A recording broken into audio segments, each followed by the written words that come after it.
कपड़े धोने वाली बहू। शादी के पहले से ही विभा को कपड़े धोने का बड़ा शौक था। कभी नल के नीचे तो कभी तालाब के पास। अरे मेरी नीली वाली लुंगी नहीं दिख रही है। विभा की अम्मा कहाँ रखी है लुंगी? अरे वो तो विभा ने परसों ही धोकर रखी थी आपकी अलमारी में, देखो वहीं होगी। वो ना मैंने आज धो दी, मुझे लगा कि गंदी हो गई होगी। अरे कैसे गंदी हो गई थी? उसे तो मैंने पहना भी नहीं। हे भगवान, इस लड़की के कपड़े धोने की आदत से परेशान हो गया हूँ मैं। जितना तो घर में राशन नहीं आता उससे कहीं ज्यादा डिटर्जेंट पाउडर का खर्चा है। इसकी शादी करवा दो, शादी जाए अपने घर में ही करेगा, फिर चाहे घर के कपड़े धोने हो या पूरे गांव के। हाँ ठीक बोल रही हूँ, देखता हूँ मैं कोई लड़का। वो दिन भी आ जाता है जब विभा को देखने लड़के वाले आ जाते हैं। लड़की मुझे अच्छी लगी। होने वाली सास कहती है, बेटी अगर कुछ पूछना है तो पूछ लो। वैसे तो हमारी लड़की बहुत ही शर्मीली है, जो बोल दो वो मान लेती है, इसे क्या पूछना होगा। अरे कैसी बात कर रही हो माँ, मुझे इन लोगों के घर रहना है, सवाल तो कई है। हाँ बेटा पूछ लो ना, क्या पूछना है। आप लोगों के घर कपड़े कौन धोता है? सास का मुंह बन जाता है।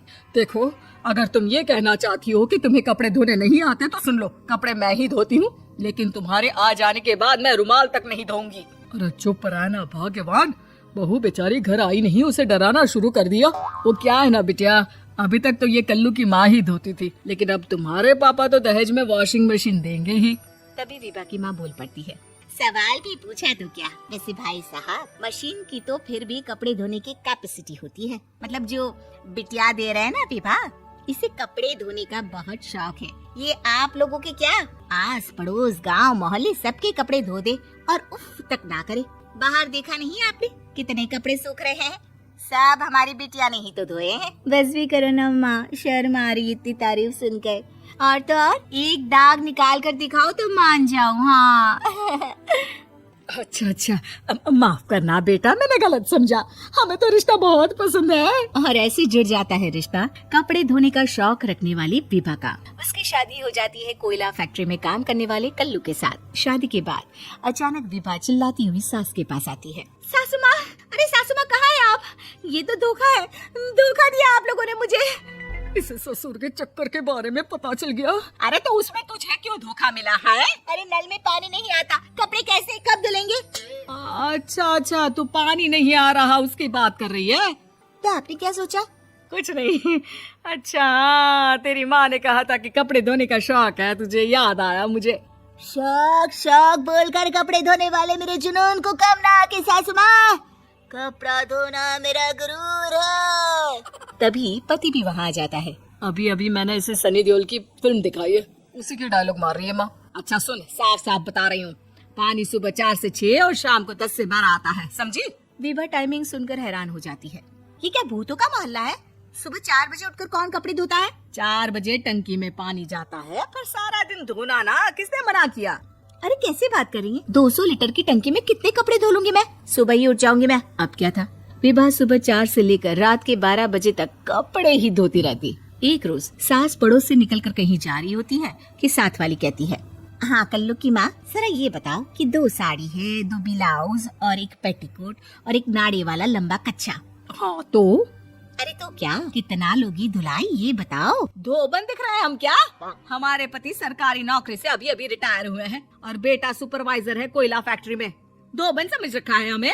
हाय रे कल्लू की अम्मा, माफ कर दो, वो तो मोहल्ले में यही सब बता रहे थे कि तुमने बहू को कपड़ा धुलवाने के काम में लगा दिया है। सास को पड़ोसन की बात सुनकर गुस्सा आ जाता है। वो घर पहुंचती है जहां घर के बाहर ही इतने सारे कपड़े सूख रहे होते हैं जितने कि किसी धोबन के घर पर। अरे ओ कल्लू की दुल्हन, बाहर निकल।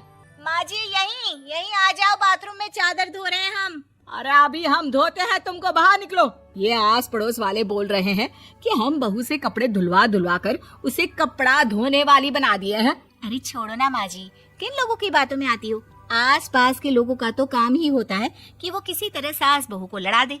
बहू सारे घर के कपड़े धोती है, ये क्या कम है? बोलिए। सास को भी लग जाता है कि वो बहू का ये सनकीपन नहीं छुड़वा सकते, इससे अच्छा है कि खुद ही चुप हो जाए। एक रोज सास और बहू मंदिर जाते हैं, जहाँ सास की साड़ी वहाँ खड़ी भीख मांगने वाली से मिलती है। माँ जी क्या बात है, आपकी साड़ी उस भिखारन से कितनी मिल रही है ना? हाँ देखो तो दोनों की साड़ी मिल रही है। क्या बात है कल्लू की अम्मा, तुम खुद को तो अफसर की बीवी बताती हो, और ऐसी सिंपल सी प्लेन साड़ी पहनकर घूमती हो। सिंपल और प्लेन नहीं है ये साड़ी। तो क्या सोने के धागे से फूल बने हैं? कुछ भी सासू माँ, कुछ भी। हाँ, बने थे इस साड़ी में सोने के धागे से फूल। मेरे पति लेकर आए थे मद्रास से स्पेशली मेरे लिए 10,000 की। ताहे भाई साहब इस भिखारन के लिए भी सेम टू सेम साड़ी लेकर आए होंगे 10,000 की। सास उस वक्त कुछ नहीं कहती, लेकिन बहू के साथ घर आती है और अलमारी से एल्बम निकाल कर लाती है। ये साड़ी देख रही है, ये वही साड़ी है जिसे मैंने अभी पहना था।